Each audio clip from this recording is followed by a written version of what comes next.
The internet is a strange place. One moment you're on the top of the world, millions of people listening to every word that you say.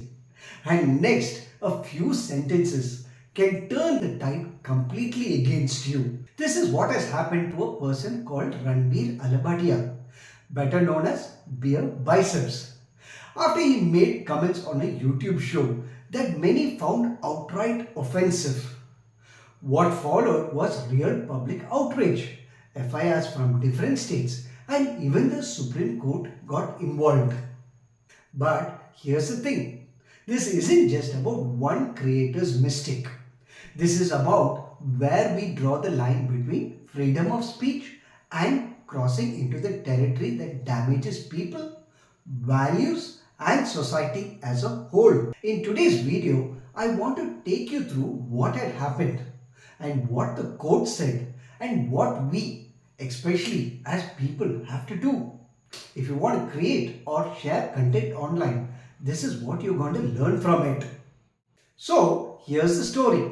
Ranveer was on a show called India's Got Latent, and during that episode, he made remarks that the Supreme Court later described it as disgusting and filthy. The show was behind a paywall, supposedly for adults only, but once the clip hit the internet, you can't control where it goes. The comments that he made really went viral. FIRs popped up in Maharashtra, Assam, Rajasthan. The outrage wasn't just online, it was in courtrooms, newsrooms, and living rooms. So Ranbir wanted to salvage the situation. He apologized. The videos were deleted, but the apology didn't erase the damage or the legal consequences that happened. The case went all the way to the Supreme Court.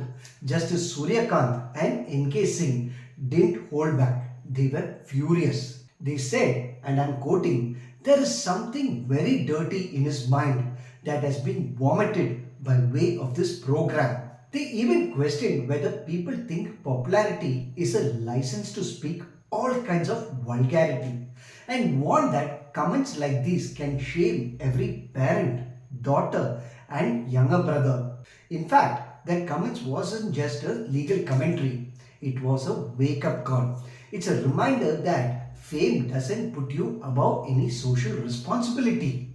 Now, let's talk about the legal side. Under Section 292 of the Indian Penal Code, anything considered lascivious, appealing to prudent interests, or tending to corrupt can be deemed as obscene. Now, a person may ask, where is the line? Ranveer's lawyer cited the case of Apurva Arora versus the state, a 2024 case, where the court said not every vulgar or profane word can be called obscene. For something to be obscene, it usually needs to excite lust in a reasonable person's mind. But in Ranveer's case, the bench said it wasn't about lust at all. It was about society's boundaries. It's about how we should conduct ourselves in public spaces, even in digital spaces too. Let's look at this case from another angle. Ranveer was facing multiple FIRs across different states. His lawyer argued that this was harassment and misuse of the process of law. His lawyer cited T.T. Antony versus State of Kerala case, a 2001 case, and Amish Devgan versus Union of India, a 2020 case, which limits multiple FIRs for the same incident. Hearing all the arguments, the Supreme Court partly agreed.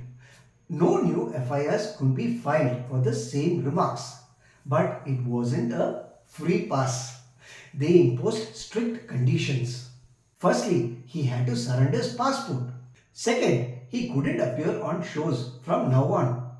3. He must cooperate with the police without his lawyer being present while they questioning him. So, yes, he got protection from arrest, but with a short leash. This is where it gets personal for all of us. If you have a platform with only 500 followers or 5 million, your words have weight. You just can't say it's just a joke or it's behind a paywall.